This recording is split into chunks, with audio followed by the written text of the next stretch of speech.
Welcome to our deep dive into phrasal verbs. You know, those combinations of verbs and prepositions that can make English sound, well, so incredibly natural. Right, right. And we've got a whole podcast episode as our source material today. Oh, perfect. It's full of fun examples that'll help us all sound more fluent, I think. Oh, sure, yeah. Okay, so before we get into the details, can you remind me what phrasal verbs are exactly? I feel like I know them, when I hear them, Yeah, of course. but explaining it is a little bit different. Yeah, well, think of it this way. A simple verb, pairs up with a preposition or an adverb, and suddenly the meaning just completely changes. It's almost like adding a secret ingredient to a dish that transforms the whole thing. Okay, that's a good analogy. So take off can mean a plane leaving the ground, but it can also mean someone leaving quickly. So it's the same verb, but with these completely different meanings depending on that extra word. Exactly. And the podcast host, he actually shares this really funny anecdote about misunderstanding pickup. Someone asked him to pick up a pen, and he thought it meant like choose. Wow. Can you imagine the confusion? That's pretty funny. And it really makes you realize how much context matters with these phrasal verbs. So speaking of pickup, the podcast really focuses on that one, along with run out and take off as like these essential phrasal verbs to master. Yeah, good ones to start with. Where do we begin? Well, let's stick with pickup since we kind of stumbled onto it already, right? Seems straightforward, but it actually has a few different meanings. Oh, okay. Which is, well, pretty typical for phrasal verbs. So let's break down those meanings. The podcast had some good examples, I remember. Yeah, for sure. So the first meaning is the most literal one, like to physically lift something. Could you pick up that book? Pretty simple, right? Right. But then it gets a little more abstract. The second meaning is about collecting something or someone, like I'll pick you up from work at 5. Right. Yeah. And then the third meaning is like learning something quickly. Yeah. Like, wow, she picked up Italian so fast. You're not talking about actually like picking up anything there. No, not at all. It's all about the context. It's interesting how one phrasal verb can have so many like shades of meaning.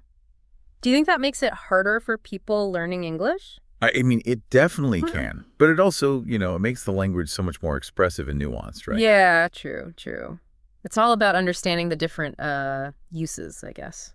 Right. Okay, let's move on. Let's talk about run out. I remember the podcast host had a pretty funny story about that. Oh, yeah. The one about running out of gas in the middle of nowhere. Yeah. I think we've all been there. Yeah, so relatable. Yeah. He was using it to mean using something until it's finished. Right. And while we often think of like running out of physical things like milk or gas or whatever, Right. the podcast reminds us we can use it for intangible things too, like time or patience. Yeah. You can run out of time to finish a project, run out of patience with someone, even run out of ideas. That's a good point. Yeah, I hadn't thought about that. So run out isn't just about physical objects. It's about anything that can be like, depleted. Used up, gone, yeah. Okay. I'm starting to see how these phrasal verbs add like so much more depth to the language. For sure. All right, are we ready to tackle the last phrasal verb in this section? Let's do it. What's next? Take off. This one has a few really distinct meanings. Yeah. We can talk about removing something, leaving quickly, or even, a plane leaving the ground. Okay, let's unpack those. Mm-hmm. What are some examples of how we'd use take off in those situations? Okay, well, the first meaning is the most straightforward, right? Imagine you're at home and you say, please take off your shoes before you come inside. Just a simple instruction to remove something. Right. But then take off can also describe a sudden departure, like as soon as the meeting ended, he took off without saying goodbye. No. So there's that sense of urgency or even like abruptness. Yeah. Okay. And then, of course, the most classic takeoff is, related to airplanes. Of course, yeah. Ladies and gentlemen, our flight is scheduled to take off in 15 minutes. The most literal meaning tied to, well, aviation and that physical act of the plane going up. Wow. It's amazing how one phrasal verb can have such different, like, actions and scenarios. Takeoff really highlights the, versatility. It really does. It's like each phrasal verb holds this whole universe of meaning. Yeah. But, understanding those nuances is really key to using them correctly. Absolutely. It's all about the context. Ah, So far, we've covered pick up, run out, and take off, and we've seen how each one can be used in these different ways.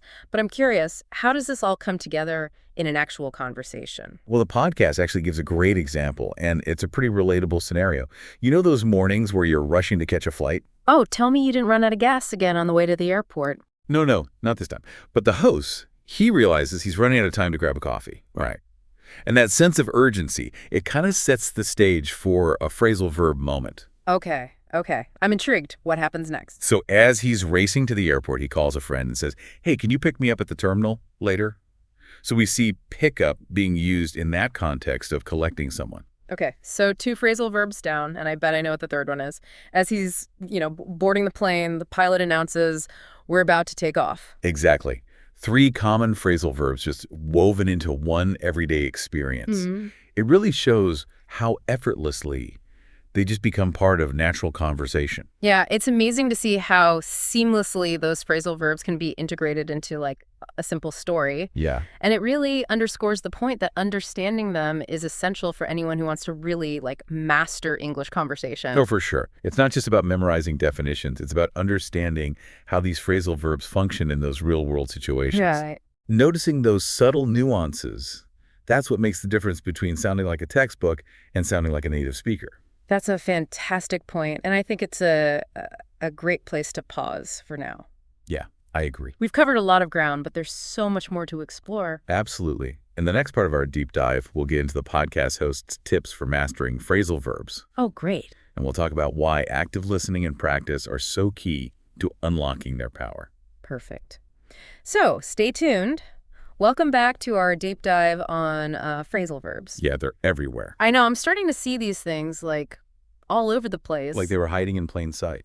I know. It's the magic of like focused learning, I guess. It is. Yeah. You suddenly become aware of something that was always there, but, Oh. awareness is only the first step. The podcast host, he really emphasizes that to master these phrasal verbs, you have to make an effort. Yeah, he talks about like active listening, which sounds pretty straightforward, but I'm guessing there's more to it than just, hearing them in passing. Yeah, there is. He actually wants us to think like linguistic detectives. Okay. Pay attention to how native speakers use these phrasal verbs in different settings. So it's like becoming a phrasal verb, like, I don't know, investigator. Exactly. Don't just hear the words. Analyze them. Okay, so what kind of things should we be paying attention to? Well, think about the context. Is it a formal or informal situation? What's the tone of the conversation? What emotions are they conveying? By observing all those little details, you start to understand, the nuances of how those phrasal verbs are used. That's really helpful. It's about going beyond the dictionary definition and seeing how these phrases work in real life. Exactly, yeah. And the more you actively listen, the more you start to internalize those patterns, Yeah. the rhythms of the language. It's like you're training your ear to recognize the music of phrasal verbs. Right. But listening is only one part of it, right? The podcast host also talks about practice. Oh, absolutely. He really believes you can't learn something until you use it. Right. You might understand the meaning of a phrasal verb, but you don't really own it until you've used it. So how do we actually go about practicing these things? Do we just start throwing them into every sentence we say? Well, maybe not every sentence. That might be a little overwhelming. Right. He suggests starting small. Pick, maybe 5 phrasal verbs that you want to really master. Okay, so it's quality over quantity. Yeah. And he has some fun ways to practice, like creating little dialogues, imaginary scenarios, where you might use those phrasal verbs. Oh, that's a good idea. It Yeah. takes the pressure off trying to use them perfectly in a real conversation. Exactly. Yeah. This whole idea of active listening and practice really resonates with me. It's about immersing yourself in the language. Yeah, for sure. But I'm sure there's going to be times when you stumble or get confused. Oh! What advice does the podcast host give for those moments? Well, he reminds us that making mistakes, that's just a natural part of learning. Of course. Yeah. It's how we grow. Yeah. So embrace those mistakes. That's such a good message. Learn from them and keep practicing. It's about changing your mindset from fear of failure to curiosity. I love that. Yeah, that's where the magic happens. Yeah. When you allow yourself to play with the language, try new things. I like that. That's good. This whole conversation has really opened my eyes to the power of phrasal verbs. You do. They're not just random words. They're like the building blocks of fluent English. Yeah. But before we wrap up this section, I want to get your take on something. The podcast host mentions that phrasal verbs are really common in casual conversations. Yeah. Why do you think that is? I think it has to do with that, inherent informality of phrasal verbs. They often convey a sense of ease. Right. Which makes them perfect for those everyday interactions. Yeah, it's like the linguistic equivalent of comfy clothes. Exactly. And they add a certain, vibrancy, personality to the language. They add that spice. Exactly. Yeah, I like that.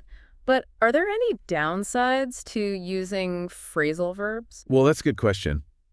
They can be a bit tricky, especially for new learners. Right. They can be confusing because the meaning isn't always clear from the individual words. Right. And as we've seen, they can have multiple meanings depending on the context. So they add that richness, but they can also be confusing. Right. And sometimes they can sound a little too casual, maybe even slangy. Right. Yeah. Which might not be appropriate for every situation. Good point. So it's about finding that balance. Reapply. Using phrasal verbs to sound more natural and fluent, but being aware of, when to use them. Exactly. But overall, I think the benefits outweigh the challenges. Oh, absolutely. They're such an integral part of English, and mastering them can really unlock a whole new level of fluency. I agree. That's a great takeaway for our listeners. Don't be intimidated by phrasal verbs. Embrace the challenge. Have fun expanding your English skills. Because once you start to use them confidently, you'll be able to communicate so much better. Absolutely. And connect with native speakers on a deeper level. For sure. And that's really what it's all about. It is. So before we wrap up this whole deep dive, let's take a short break. Okay. We'll be back shortly to explore some final thoughts and leave our listeners with something to think about. Welcome back to our phrasal verb adventure. I gotta say, my brain feels like it's been doing bicep curls with all this new knowledge. It's a good workout for your language skills. Okay. And speaking of workouts, remember that challenge from the podcast host? Picking 5 phrasal verbs and, using them all week? Oh, yeah. I've been trying it. It's actually pretty fun. Me too. I'm already starting to, notice them popping up in my conversations more. Yeah. It's like they've become, part of my vocabulary. That's great. Yeah. But before we wrap up this deep dive, I wanted to touch on something else the podcast host mentioned. Yeah. He talked about phrasal verbs being like fingerprints. Unique and always changing. It's such a good way to put it. They really do add so much character to English. I know. And they're not just about, conveying information. They're about capturing a feeling, like an attitude. Right. Instead of saying, I'm going to relax, you can say, I'm going to chill out. Exactly. Or instead of, I understand, you can say, I get it. It just sounds so much more natural. Way more natural. And it shows how dynamic language is, right? New phrasal verbs pop up all the time. Right. And old ones get, new meanings. It's like the language is alive. It's like it's breathing and growing right along with us. So listener, as you go about your day, pay attention to those phrasal verbs you come across. Yeah, keep your ears open. Don't just hear them, think about them. Exactly. Notice how they're used, how they make you feel. It's fascinating. You might even be inspired to, make up some of your own. There you go. That's a great way to end this deep dive. By becoming more aware of phrasal verbs, you're not just learning new words, you're tapping into the heart of English. I love that. Happy exploring. And that concludes our deep dive into phrasal verbs. Yeah. We hope you enjoyed this exploration as much as we did. Until next time, keep those ears open and don't be afraid to, keep learning.